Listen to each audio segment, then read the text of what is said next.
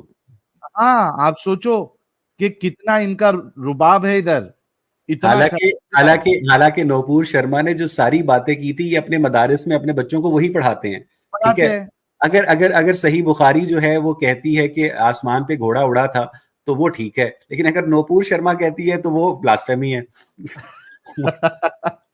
تو بات یہ ہے کہ یہاں پہ اصل میں دیکھو یہاں کا معاملہ کیسا ہے، اور پاکستان کا میں اچھے طریقے سے نہیں بتا سکتا، آپ ہی بتا سکتے۔ یہاں پہ جو میجورٹی آف مسلمس ہے یہ نماز نہیں پڑھتی ہے، یہ 5 ٹائم کے نمازی نہیں ہے۔ اچھا، فجر کا معاملہ تو یہ ہوتا ہے کہ آپ کی جو شروعات کی جو سب سے پہلی صف ہے وہی نہیں بھرتی ہے، اتنے کم آپ کو نمازی ملیں گے۔ 5 ٹائم کے نمازی جو ہے وہ بہت بہت کم ہے، اکثریت جو ہے وہ جمعہ کے نمازی ہے۔ ہاں، رمضان آتا ہے تو تھوڑے بہت لوگ جو ہے وہ کچھ سٹارٹنگ کے کچھ دن جو ہے وہ پراپرلی نماز پڑھ لیں گے، پھر آہستہ آہستہ وہ بھی قضا ہونا شروع ہوتی ہے، پھر چھوٹنا شروع ہو جاتے۔ تو انڈیا میں مسلمان جو ہے وہ میجورٹی نماز نہیں پڑھتا۔ دوسری چیز، انڈیا کے جو مسلمان ہیں ان کو اسلام کا پتہ ہی نہیں ہے، انہوں نے قرآن جو ہے وہ ترجمے کے ساتھ پڑھا ہی نہیں ہے، جو رٹا مار لیتے ہیں وہ سیکھ کے بس اتنا ان کو آتا ہے، معنی کے ساتھ ترجمے کے ساتھ انہوں نے یہاں پہ قرآن پڑھا ہی نہیں ہے۔ تو ان کو نہ اسلام کا پتہ ہے نہ قرآن کا پتہ ہے کیا لکھا ہے۔ ہاں، ان کو کنٹرول کرتے ہیں ان کے مولوی، وہ مولوی حضرات جتنی باتیں بتاتے ہیں ان کو اتنا پتا ہے۔ یہ ہو گئی دوسری چیز۔ تیسری چیز کہ بھلے سے یہ لوگ پریکٹسنگ نہیں ہے، اسلام کو پڑھا نہیں ہے، لیکن ان کو بچپن سے ایک چیز سکھائی گئی ہے کہ ہم رسول اللہ کے خلاف کچھ بات نہیں سنیں گے۔ ایک جو بیوڑا، شرابی، گنجیڑی، نشیڑی، چرس پینے والا، گرد پینے والا ایسا بھی مسلمان ہے تو اس کے دماغ میں یہ بات بٹھا دی گئی ہے کہ رسول اللہ کے خلاف کچھ نہیں سننا ہے، وہ اس کو برداشت نہیں کرے گا، ٹھیک ہے؟ تو اور مولوی جو ہے وہ جس طرح سے چاہتے ہیں ان کا استعمال کرتے ہیں، یہ بالکل ایک بھیڑ کی طرح ہوتے ہیں، ان کو جس طریقے سے وہ چرانا چاہتے وہ چراتے ہیں۔ اور اسی وجہ سے آپ دیکھیے کہ جب نپور شرما کا کیس ہوا تھا تو پورے ہندوستان میں ہر جگہ پہ مسلمانوں نے احتجاج کیا تھا، توڑ پھوڑ کی تھی۔ کیوں؟ مولویوں نے ان کو اکسایا اور سڑک پہ لے کے آئے، کس کے نام پہ؟ رسول اللہ کے نام پہ۔ تو جو آپ کا جو سوال ہے کہ کوئی مسلمان اگر ایتھیسٹ ہوتا ہے یا اسلام چھوڑ دیتا ہے تو یہاں پہ اس کی جان کو اتنا خطرہ نہیں ہے اگر وہ صرف اسلام چھوڑ دے، ٹھیک ہے؟ لیکن اگر وہ اسلام چھوڑنے کے بعد اس کو پروپیگیٹ کرتا ہے اپنے دوستوں کو، اپنے گھر والوں کو، اپنے محلے والوں کو کہ بھائی یہ جن کی تم اللہ سے جس بڑا درجہ تم نے جس کو دے کے رکھا ہے ان کا کیریکٹر ایسا ہے، آپ کا قرآن ایسا ہے، آپ کا اللہ ایسا ہے، اب اس کی لائف پہ تھریٹ آ گیا، اب اس کو جو ہے وہ سوشلی بائیکاٹ کیا جائے گا، فائنینشلی بائیکاٹ کیا جائے گا، بلکہ اگر رسول اللہ کے خلاف اس نے کچھ بولا تو بہت ممکن ہے کہ اس کے ہاتھ پیر بھی توڑ دیے جائے، یا بہت بڑے پیمانے پہ کر رہا ہے تو ہو سکتا ہے اس کا قتل بھی کر دیا جائے۔ تو ادھر کی سچویشن یہ ہے، اگر کوئی صرف چھوڑ دیتا ہے تو اتنا مشکل نہیں ہے، جان کا خطرہ نہیں ہوگا, لیکن چھوڑنے کے بعد اگر وہ بولنا شروع کر دے تو مشکلات بڑھ جاتی ہے. جی میں ساحل بھائی آپ سے بالکل اتفاق کرتا ہوں, اور اس کی ایک وجہ بہت اسپیسیفک ہے کہ مسلمان جو ہیں وہ بیسیکلی اللہ تعالیٰ کی عبادت نہیں کرتے ہیں, وہ پیغمبر اسلام کی عبادت کرتے ہیں. اگر آپ کہیں پاکستان کے اندر لاہور میں کھڑے ہو کر کہ اللہ تعالیٰ ایگزسٹ نہیں کرتا ہے تو کہیں گے پاگل ہے, لیکن اگر آپ پیغمبر اسلام کی حقانیت کے اوپر سوال اٹھائیں گے تو وہ آپ کو وہیں کے وہیں قتل کر دیں گے.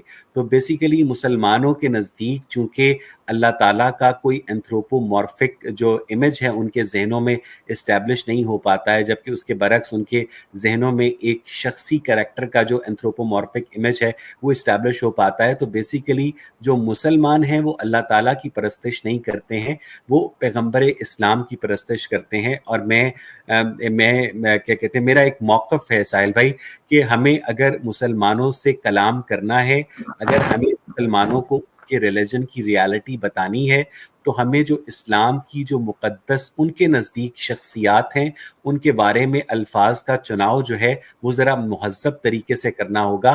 کیونکہ جب آپ کسی کی مقدس مذہبی شخصیت کو کچھ کہتے ہیں تو وہ اس کے بعد آپ کے پاس دنیا کی 1,00,000 اچھی دلائل ہوں, آپ کے پاس تاریخی حقائق ہوں, وہ آپ کو سنیں گے ہی نہیں.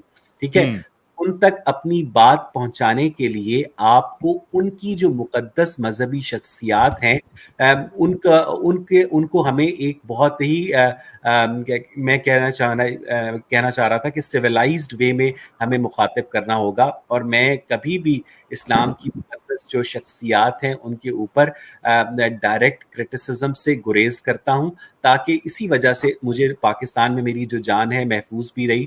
اور مجھے لوگ, حالانکہ میں پاکستان میں ایک پبلکلی ڈکلیئرڈ ایتھیسٹ تھا سر, اور باقاعدہ مجھے میرے آفس میں لوگ یہ کیا کہتے ہیں کہا کرتے تھے کہ یار تو اویس سے بھی بڑا کافر ہو گیا ہے.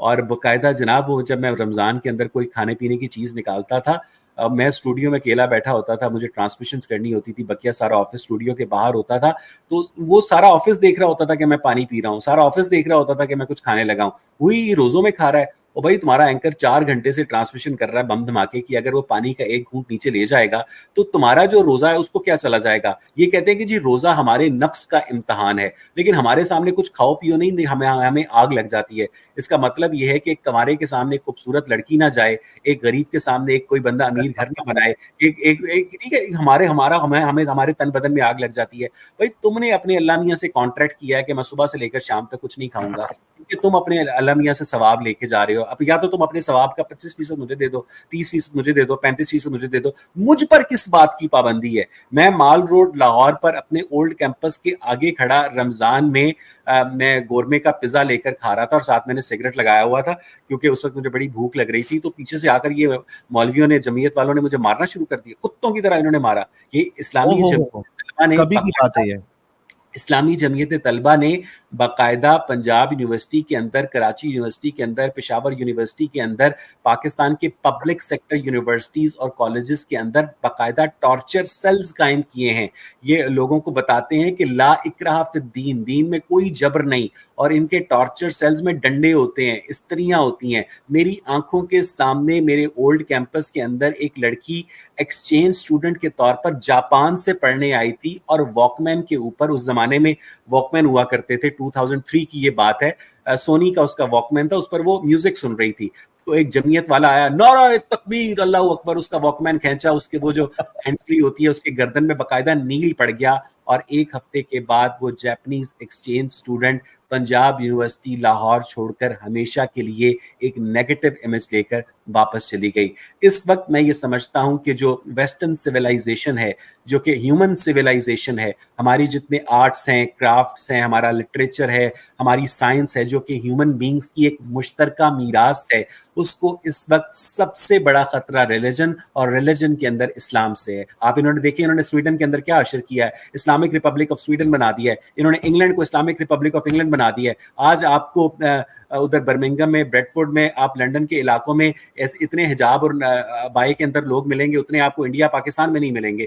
یہ جاتے ہیں, پہلے اسائلم مانگتے ہیں, ویزا مانگتے ہیں, اور اس کے بعد وہاں پر شریعت مانگتے ہیں. بھائی جس ملک میں تم رہتے ہو, اگر اس ملک کے کلچر کو تم پریکٹس نہیں کرنا چاہتے تو کم از کم اس کے کلچر کو, میں نے یہاں پر امریکہ کے اندر یہ میں نے پہلی کرسمس گزاری ہے پرسوں, میں نے اپنے کولیگ کو کہا میری کرسمس, تو وہ مجھے ایسے گھور رہا ہے, وہ انڈیا سے تھا, میری کرسمس کہہ دیا, ہم تو مسلمان ہیں, ہم کیسے میری کرسمس کہہ سکتے ہیں. دوسری جانب یہ حضرت عیسیٰ کو نبی بھی مانتے ہیں, یہ حضرت عیسیٰ کی دوبارہ آمد کے منتظر بھی ہیں, لیکن یہ میری کرسمس ان کو سننا گوارا نہیں ہے. اور میں سمجھتا ہوں ساحل کہ عید الاضحیٰ کے علاوہ جو کہ ایک خونی تہوار ہے, بقیہ جتنے بھی مذہبی تہوار ہیں وہ لوگوں کو ایک حد تک ایک بانڈ دیتے ہیں, ایک کلچرل کنیکٹیوٹی دیتے ہیں. یہ الگ بات ہے کہ ان کی ڈیوینٹی ایگزسٹ کرتی ہے یا نہیں. یہ بھی الگ بات ہے کہ جو کرسچینٹی ہے اس نے بیسیکلی جو سن گاڈ کی ورشپ تھی, متھرا مت 22 دسمبر جو کہ سال کا سب سے چھوٹا دن ہوتا ہے اور سن کی جو ری برتھ ہوتی ہے, اس کو انہوں نے کرسمس کے اندر کنورٹ کر دیا ہوا ہے. لیکن کچھ جو کلچرز ہیں, کچھ جو ٹریڈیشنز ہیں, اگر وہ لوگوں کے اندر خوشیاں بانٹ رہے ہیں, اگر کوئی ہولی منا رہا ہے, اگر کوئی دیوالی منا رہا ہے, اگر کوئی عید منا رہا ہے, تو مجھے نہیں لگتا کہ اس سے کوئی نقصان ہوتا ہے. اصل نقصان تب ہوتا ہے جب آپ